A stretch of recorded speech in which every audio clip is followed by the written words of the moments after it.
Hello everybody, this is Mike Kelly from Kelly's Backyard Beehives. This is a package of bees that I purchased today. The idea behind the package is because we had 2 hives last year. We have 2 packages here. Both of our hives died, so I want to bring you over to the hives and show you. We've been working on the hives, tearing them apart and getting them ready for the bees. We're not sure what happened, but we know the queen stopped laying, so we're assuming the queen either died and or she swarmed and left and we just didn't know it. There were a lot of dead bees in the bottom.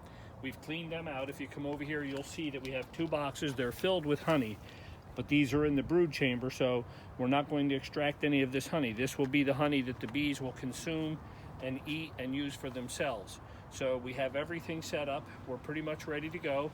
We're going to take the packages and tear them apart. They're basically 3 pounds of bees. We take this wooden cover off the top, and then inside there's a can of sugar syrup to feed the bees while they're transported. They came from Georgia, and the bee guy I got them from picked them up last night. We'll take the wooden piece off, slide it out of the way, get the queen is attached to here inside a cage inside. We purchased marked queens, so it'll be easier for us to see the queens. It was hard to see the queens last year as a new beekeeper, so we purchased marked queens. We'll pull the queen out, and then we'll cover this back up so the bees don't come out, and you'll see this as we go through it. And we're going to spray the bees down with some sugar water so that the bees don't fly so much. They may fly a little bit, but we're trying to keep them so that they go right back in the hive. We'll smack the crate down a little bit to get the bees all down off of the top, and we'll pull that piece of wood off and shake them down into the hive, and the queen will be put onto the frames in her cage. There's a cork in the cage that we have to take the cork off. Once we get the cork off, we'll go ahead and replace that cork with a piece of this marshmallow, because what will happen is all of the bees that are inside will eat through the marshmallow so that the queen can get out. That takes a couple of days, and then by that time they should be acclimated to the queen, and hopefully they'll accept the queen.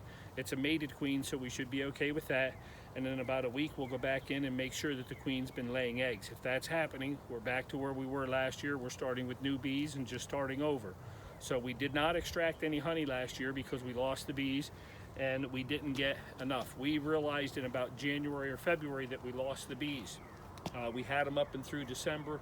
We were able to check them at some point in January when we got a warm day. We could see the bees in there, but when we came back out in late January or February, the bees were all gone. There were a lot of dead ones in the bottom of the hive, and I'm assuming that was all of them, but I'm not 100% certain. So here we go.